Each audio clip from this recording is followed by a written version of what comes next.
it was meaningful for you because it was really special for me to be here. And we can perhaps just talk, or how many more minutes? It's only because I have this flight at 12 o'clock, so we'll get there. We have a few minutes.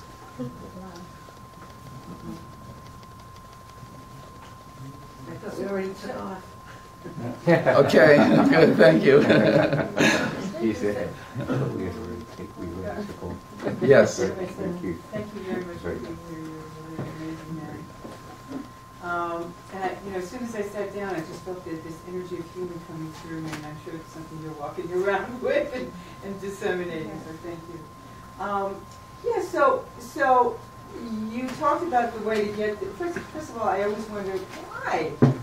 Why are we here doing all this? Why does God need all this? Why? He needs to occupy himself with something? I don't understand. She talks like me. Yeah. Oh, I talk like you, okay. Now I know where I got it, okay. So what's the answer? Yeah. No, you have the answer. Love. Love? No, but He loves us, that's why he did it this way. Are you kidding? yeah. I mean, why He loves have us. separation to begin with? Remember what God said? I was with you the whole time. I just couldn't reveal it to you. Wow. He wants us to know that. It's deeper. In one of my books, I said, it's deeper that the king is sitting next to you as a pauper than if you'd been in heaven for 1 billion eternities and you'd know. That God is hiding in our midst. It's a very powerful idea for me. And so, I don't have the ultimate answer, but let's talk about it. You're bothered by something, right? Yeah, sometimes I feel like a puppet on a string. Somebody needs some to keep himself company. To have an occupation. Okay. So let me create these humans and have them running around and struggling their whole lives and trying to come back to me. And sometimes it works, sometimes it doesn't. And I don't. And many lifetimes. And many lifetimes. And we learn through each lifetime, and it's a school, and he's preparing us for big things. I'm putting the positive in there. Okay, wait a second. Yes. I think the essence of life is that we don't really realize the greatness of someone who is a pauper, or the greatness of someone who is considered lowly. And we miss out on that in life. And we look for the person who is considered the tzaddik, the glorious, the righteous, the handsome, the beautiful. And someone who's considered homely or homeless or shabby is very, very dismissed. Yeah. And a perfect example of that was my brother, who was Rabbi Soloveitchik's top pupil, who became ill at the age of 23 and became schizophrenic. But when he was his top pupil, he was beloved. He was the jewel of YU. And when he was sick for the past 50 years, he was just nifter. He was abandoned because he was ugly, he was homeless, he was raggy. And the only ones who truly appreciated him were Shar Yashuv, who had him be one of their rabbanim, even in his state. Okay, that And says a people lot. like that Right. are what we need to realize. That's a real thing you just said. Thank you so much. I was going to just give an example of the famous violinist who was giving a concert in the great concert hall in Prague, and everybody's coming in. They're walking by this pauper on the street playing his violin, dressed in rags, and they were walking by and looking at him and going towards the. But then, when everybody's waiting in the auditorium for the great violinist to come out, they're waiting and waiting and waiting, and all of a sudden the pauper walks in down the aisle. They said, "Oh my goodness."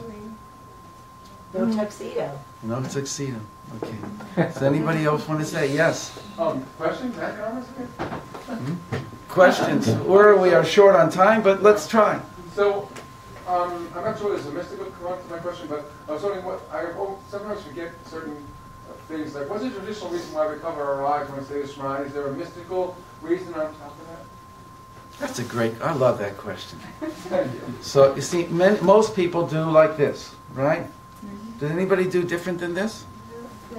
You do? When you've done. Oh, but besides me, no. Okay, that way, that's interesting. Anyway, I do it like this, right? This is Hashem's name. Shin, Dalet, Yud, Shaddai.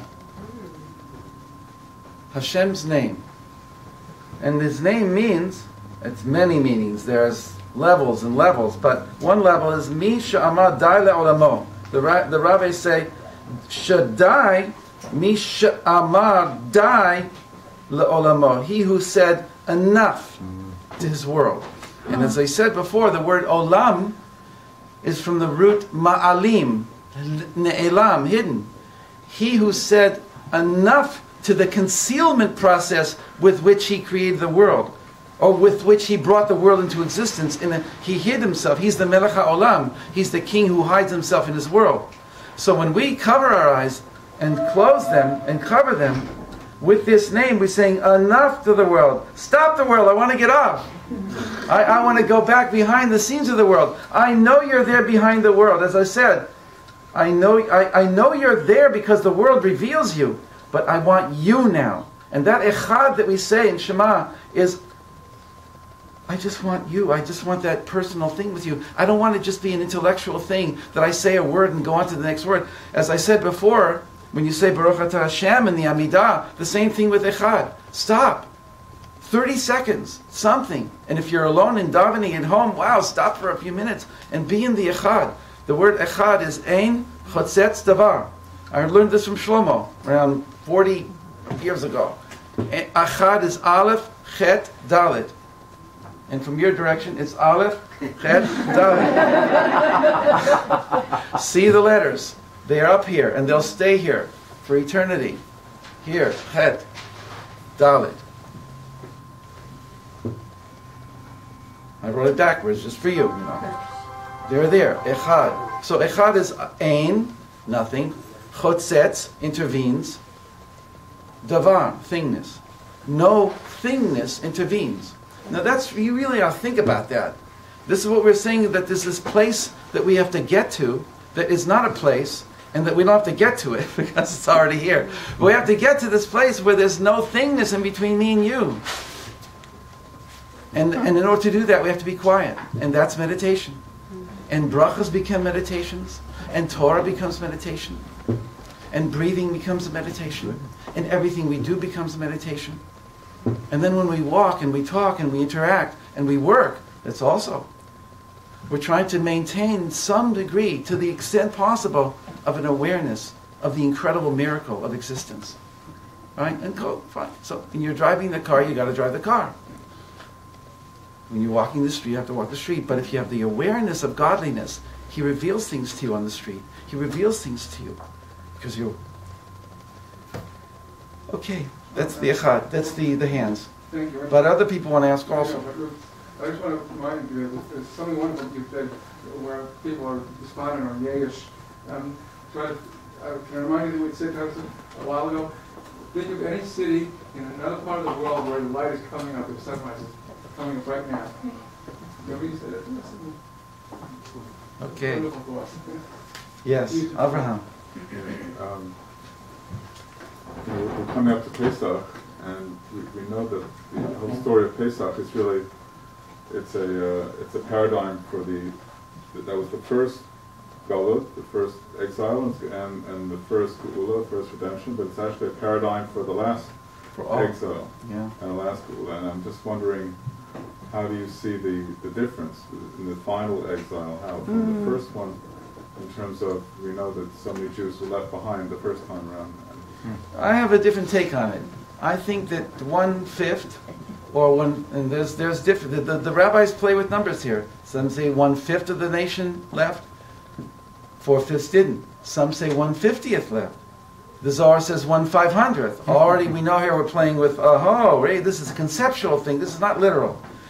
That's one way to see it. Another thing is that 1/5 of each of us left Egypt. The rest of the 4/5 is being all throughout the 4 exiles of history until now. So we have a process orientation here, and that allows me to say that. Really, there's so much. I spoke on one of the nights, and the video will be up on, which site will it be up on? which site will the video? ShamirTV.org.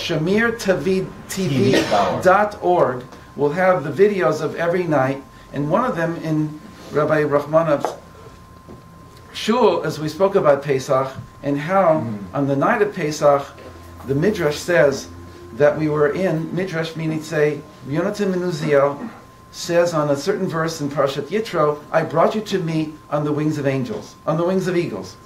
Yonatan there on that verse says that I brought you, on the night of Passover, I brought you to the Beit HaMikdash, to the Makom, the place of the Beit HaMikdash.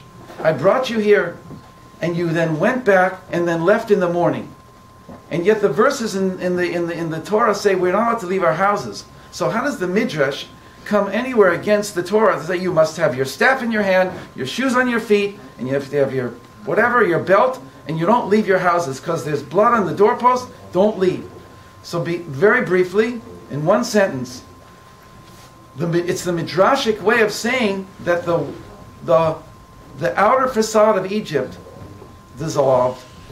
We were in heaven. We were in the Beit HaMikdash in heaven. But we were right there in Egypt. That's what happened. And that experience, that inner experience, that throne room experience is what allowed us to go out the next morning physically. If you don't first do it spiritually, if you don't free yourself from Paro spiritually, then you're ever, right? It's a paradigm shift that we have to go through. The inner comes before the outer. The inner is what's going to determine how powerful the outer is. Anyway, I just wanted to share that. Thank you. I really... Thank you So so the much. rabbi's books are available here. Before he goes, and maybe he'll sign some. Please visit the rabbi's website, abrahamsutton.com, excitingjudaism.com, shamirradio.com. The book can be bought online. .org. No, that's ShamirTV. Sayful World. There's two Shamir. We have a radio station, we have a video station. Two different online websites. You can buy the books now. Have the rabbi sign. Thank you so much. The rabbi has to go in about 15 minutes.